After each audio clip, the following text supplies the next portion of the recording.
Hey guys, welcome to the Daily Dose. It is Thursday, June 4, 2026. I want to talk about two trades in the NFL. I haven't gotten to them yet. I'll be talking about them in the Sunday 7 newsletter, but wanted to give you my thoughts on this video. First of all, Myles Garrett, all-world pass rusher. We heard last year at this time he wanted out of Cleveland. Well, he got a huge new deal, and all of a sudden he was back in on Cleveland and set the sack record in 2025. But turns out he wasn't all in on Cleveland for the long term. And he moved back a bonus, so I believe, so that he could be traded. And that bonus was supposed to be paid early in the offseason. Now it's not paid till right before the season. So Myles Garrett is on his way to LA, and the LA Rams, of course, take big swings on players all the time. They did here. And they give up a 1, a 2, and a 3 down the road. But the primary asset in the trade is the Rams' Jared Verse, defensive lineman. And here's why I like the trade for the Browns. Sometimes in these big deals, and I would include the Packers for Micah Parsons, they're just getting picks. They're not getting prime young players, which in many cases is better than a first-round pick. Jared Verse is much more valuable than a first-round pick. Much more valuable. He's proven, and he's cheap, right? You're not taking a flyer on a draft pick, even if it's a number 1 draft pick. So Jared Verse is coming in as one of the best young pass rushers in the league, making peanuts. He's in the third year of a rookie deal. The CBA doesn't even allow renegotiating of rookie deals till after 3 years, so they got him at least one more year at $5 million.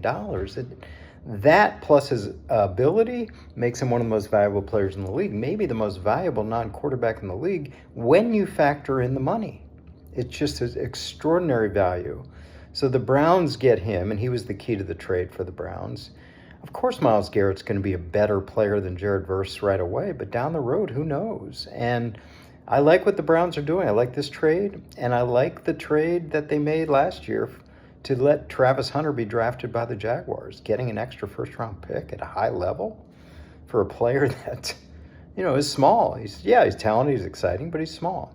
On the other side of the country, we have the Patriots acquiring A.J. Brown, and A.J. Brown is, we knew he was going to be traded from the Eagles and always was going to be traded. We just waited for the June 1 date where you could amortize the cap over 2 years instead of 1, the dead cap.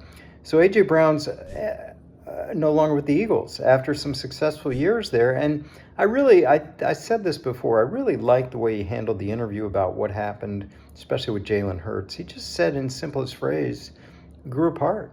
They used to be close. Now they're not close. And when you have 2 of your best players not close, that's a problem. Although that happens in a lot of locker rooms. So good on A.J. Brown for being honest, and everyone's better off. Now, Howie Roseman would have loved a 2027 first-round pick instead of a 2028 first-round pick. No matter what he says, he wanted that.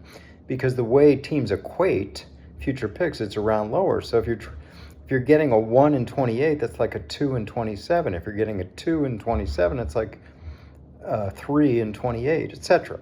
So that's where we are.